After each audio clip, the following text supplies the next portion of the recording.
தமிழகம் முழுவதும் தற்போதுள்ள ரேஷன் கார்டுகளுக்கு பதிலாக ஸ்மார்ட் ரேஷன் கார்டுகள் ஏப்ரல் மாதத்திலிருந்து வழங்கப் போவதாக அரசு பகீர் அறிவித்துள்ளது. இந்த ஸ்மார்ட் கார்டு ரேஷன் கார்டில் மிகப்பெரிய அதிர்ச்சி உங்களுக்கு காத்திருக்கிறது. அது என்னவென்று தெரியுமா? ஸ்மார்ட் கார்டு திட்டத்திற்காக வீடு வாரியாக தற்போது கணக்கெடுப்பு நடந்து வருகிறது. அதில் உங்களை பற்றி விவரங்கள் சேகரிக்கப்படுகின்றன. சில இடங்களில் வீட்டிற்கு வந்து விவரங்கள் சேகரிக்கப்படுகின்றன. சில இடங்களில் விஏஓ ஆபீஸில் வைத்தோ அல்லது ரேஷன் கடையில் வைத்தோ உங்கள் விவரங்களை பதிவு செய்கிறார்கள். இதில் தான் மிகப்பெரிய மோசடி இருப்பதாக கூறப்படுகின்றது. அதில் PHH மற்றும் NPHH என இரண்டு வகையாக பதிவு செய்கிறார்கள். PHH என்றால் அவர் ஏழை என்ற அர்த்தம். NPHH என்றால் பணக்காரன் என்ற அர்த்தம். அதாவது NPHH என்று பதிவு செய்யப்பட்டால் அந்த ரேஷன் கார்டுக்கு இனிமேல் எந்தவித சலுகையும் கிடையாது.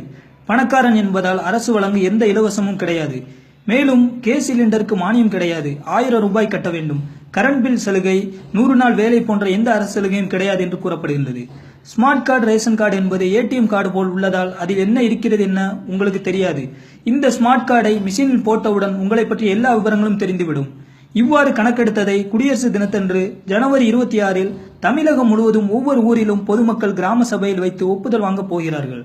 தற்போது பஞ்சாயத்து தலைவரோ வார்டு மெம்பரோ இல்லாததால் அரசு அதிகாரிகளை கிராமத்தில் அவங்களுக்கு நம்பிக்கையான சிலரிடம் மட்டும் கையெழுத்து வாங்கி கிராம சபையில் ஒப்புதல் வாங்கியதாக அரசு கொடுக்க போகிறார்கள். இவ்வாறு கிராம சபையில் ஒப்புதல் வாங்கிவிட்டால் அதை மாற்றம் செய்யவே முடியாது.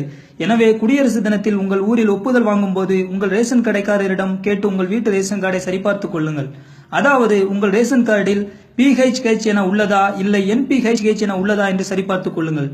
படித்த இளைஞர்களே, ஜல்லிக்கட்டிற்கு விழிப்புணர்வு ஏற்படுத்தி புரட்சி செய்தது போல் இந்த ஸ்மார்ட் கார்டு ரேஷன் கார்டு திட்டத்திற்கும் விழிப்புணர்வு ஏற்படுத்துங்கள்.